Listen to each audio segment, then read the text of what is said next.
La campagne de vaccination est un échec total. Le passeport sanitaire, une hérésie.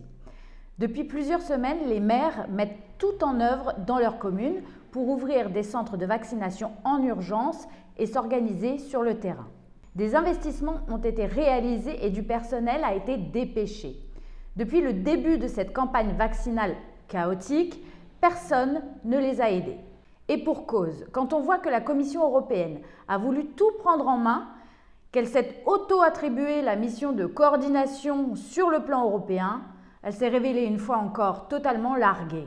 Retard de négociation, achat de vaccins à prix exorbitant, opacité totale concernant les contrats et la responsabilité des laboratoires pharmaceutiques. Un échec cuisant.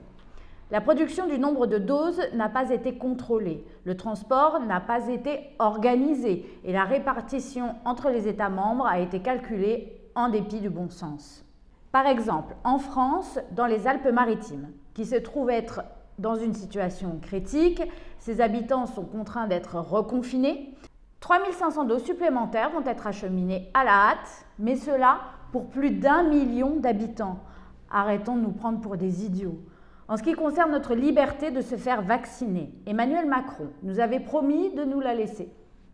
A priori, encore une promesse qu'il ne tiendra pas, puisqu'il met ce sujet au centre du débat.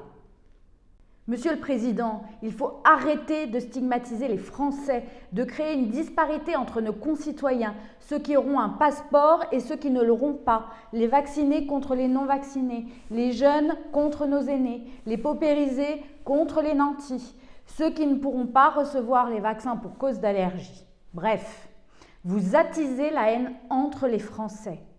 C'est un scandale supplémentaire.